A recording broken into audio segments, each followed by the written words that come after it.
मर गई। क्या वाकई मर गई मानवता? अगर किसी की सांसें थम जाएं तो क्या उसके बाद भी उसका शव बिल के बंधक में रखा जा सकता है? अगर कोई गरीब है, मजबूर है, तो क्या उसे अपने ही घर की बेटी, पत्नी, मां का अंतिम संस्कार करने का हक भी पैसों से खरीदा जाएगा? ये सवाल किसी फिल्म की स्क्रिप्ट का नहीं है। ये सवाल है देवभूमि उत्तराखंड के हल्द्वानी का, जहां इलाज नहीं बल्कि उगाही का एक ऐसा शर्मनाक चेहरा सामने आया है जिसने पूरे सिस्टम को कटघरे में लाकर खड़ा कर दिया। नैनीताल जनपद का हल्द्वानी, एक तरफ मेडिकल हब कहलाने की होड़, दूसरी तरफ एक निजी अस्पताल पर ऐसे आरोप जिन्हें सुनकर रूह कांप जाएगी। ये कहानी है अल्मोड़ा की सीमा। एक आम महिला, उसका कसूर बस इतना था कि वो बीमार थी और गरीब भी। अल्मोड़ा की रहने वाली सीमा पहले से ही अस्वस्थ थी। परिवार ने इलाज में कोई कसर नहीं छोड़ी। जब हालत बिगड़ी तो बेस अस्पताल अल्मोड़ा से रेफर कर दिया गया। उम्मीद थी कि हल्द्वानी पहुंचते ही जिंदगी बच जाएगी। सुशीला तिवारी अस्पताल में भी जब सुधार नहीं हुआ तो फिर परिजन आखिरी उम्मीद लेकर पहुंचते हैं हल्द्वानी के एक नामी निजी अस्पताल में। नाम चंदन हॉस्पिटल। नामी अस्पताल है जहां इलाज महंगा है, लेकिन क्या मानवता सस्ती हो चुकी है? आरोप है कि चंदन अस्पताल में सीमा को भर्ती किया गया सिर्फ 2 घंटे। जी हां, सिर्फ 2 घंटे, और उसके बाद एक झटके में कह दिया गया मरीज की मौत हो चुकी है। 2 घंटे में मौत, और उसके बाद जो हुआ वो मौत से भी ज्यादा दर्दनाक था।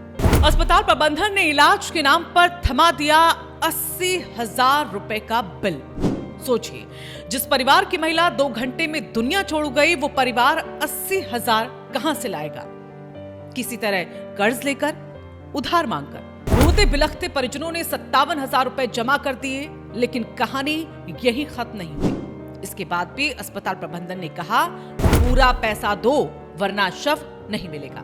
30,000 रुपए और वरना आपकी पत्नी, आपकी बहू, आपकी बेटी यही पड़ी रहेगी। अब सोचिए, ये अस्पताल है या सूदखोरों का अड्डा? ये इलाज है या लाशों पर कमाई का धंधा? पूरी रात परिजन अस्पताल के चक्कर काटते रहे, हाथ जोड़ते रहे, गिड़गिड़ाते रहे, लेकिन इंसानियत का दरवाजा नहीं खुला। एक पति जिसकी पत्नी मर चुकी थी, वो ये भी तय नहीं कर पा रहा था कि सुबह उसका अंतिम संस्कार होगा या नहीं। आखिरकार जब सब दरवाजे बंद हो गए तो उसने आखिरी उम्मीद लगाई कानून पर। मृतका के पति नंदन सिंह बिरोड़िया टूटे हुए मन से फोन मिलाते हुए नैनीताल के एसएसपी डॉक्टर मंजुनाथ टीसी को, और यहीं से कहानी में आता है एक बड़ा मोड़। पीड़ित की व्यथा सुनते ही यहां पर SSP Nainital doctor Manjunath TC ने बिना देर किए सीओ सिटी हल्द्वानी अमित कुमार और साथ ही कोतवाली प्रभारी विजय मेहता को तत्काल कार्रवाई के इस पर निर्देश दे दिए। फिर पुलिस टीम तुरंत चंदन अस्पताल पहुंची, और जो हुआ उसके बाद अस्पताल प्रबंधन के तेवर बदल से गए। पुलिस की सख्ती के बाद अस्पताल को मजबूरन मृतका सीमा का शव उसके परिजनों को सौंपना पड़ा। इतना ही नहीं, मृत्यु प्रमाण पत्र भी मौके पर जारी कराया गया। अस्पताल प्रबंधन को खरी खोटी सुनाई गई और साफ चेतावनी यहां पर दी गई, भविष्य में अगर ऐसा हुआ तो सख्त कार्रवाई होगी। कल रात को एक बहुत ही विध्रावक और निर्ममता और अमानवीय कृत्य जो है मेरे सामने आया। हमें रात को पीड़ित पक्ष के रिश्तेदारों ने बोला कि हमारा रिश्तेदार है, अल्मोड़ा से आई थे, वो एक पहाड़ी महिला है सीमा नाम का। उनका ऑलरेडी तबीयत खराब था और रेफर होके नीचे आए थे सुशीला तिवारी में। उनको जो है रेफर के बाद जो है वो चंदन हॉस्पिटल में एडमिट हुए थे।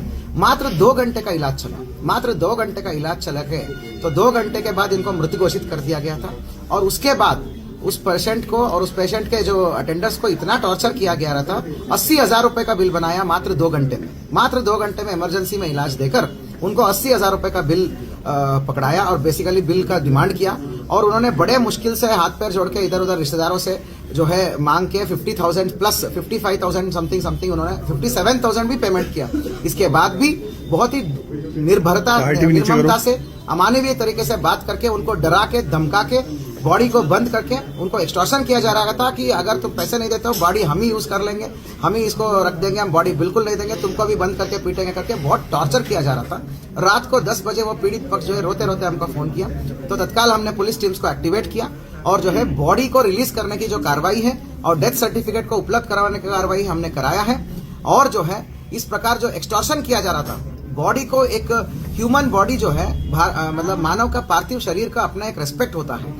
इस प्रकार जो है एक्सटॉर्शन का वो साधन नहीं बनना चाहिए।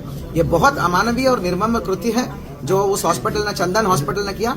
उसका जो मैनेजमेंट के ऊपर जो है लिखित एप्लीकेशन भी आया है। हम एज पर रूल्स उसको प्रोसेस कर रहे हैं। एक्सटॉर्शन किसी तरह से टॉलरेट नहीं किया जाएगा। आपका जो भी प्रकार का सिविल बिल्स होगा तो उसको सिविल तरीके से डील करिए, और ह्यूमन बॉडी को या पेशेंट को, किसी भी पेशेंट को या ह्यूमन बॉडी को आप इस प्रकार जो है कमोडिटी की तरह ट्रीट करेंगे और एक्सटॉर्शन करेंगे और गुंडागर्दी करेंगे तो हम नियमानुसार कार्रवाई करेंगे। लेकिन सवाल यहाँ पर यह है कि क्या सिर्फ हिदायत काफी है?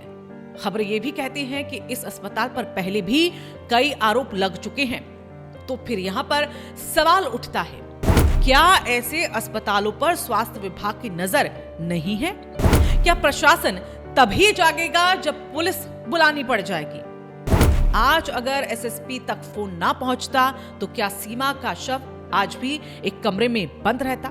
ये तमाम बड़े सवाल है जो इस खबर के सामने आने के बाद आ रहे हैं। ये सिर्फ एक मामला नहीं है, ये उस कड़वी सच्चाई का आईना है जहां निजी अस्पताल इलाज से ज्यादा बिल पर भरोसा करते हैं। सरकारी नियम यहां पर कहते हैं कि मृत व्यक्ति का शव किसी भी हालत में बंधक नहीं बनाया जा सकता। तो फिर ये खुला उल्लंघन क्यों, किसके संरक्षण में किया गया और किसकी मिलीभगत से किया जा रहा है? क्या स्वास्थ्य विभाग अब भी सिर्फ नोटिस भेजेगा यहाँ पर, या फिर कोई ठोस कार्रवाई इस अस्पताल के खिलाफ यहाँ पर की जाएगी? कब तक गरीबों की मौत कमाई का जरिया बनी रहेगी और कब तक इलाज के नाम पर लूट चलती रहेगी? क्या 2 घंटे के इलाज का 80,000 का बिल जायज लगता है आपको? क्या शव रोकना कानूनन अपराध नहीं है? क्या अस्पताल पर एफआईआर दर्ज होनी चाहिए? और क्या स्वास्थ्य विभाग कब करेगा इसका ऑडिट? पहले लगे आरोपों की जांच आखिरकार अब तक क्यों नहीं हुई?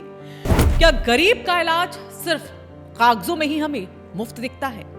आज सीमा है, कल कोई और होगा। अगर आज सवाल नहीं उठे तो कल किसी और का शव बिल की फाइल में दबा मिलेगा। इस खबर पर आपकी राय का इंतजार राजकुमारी को जरूर रहेगा। कमेंट में जरूर लिखिएगा, क्या ऐसे अस्पतालों पर तुरंत सख्त कार्रवाई होनी चाहिए?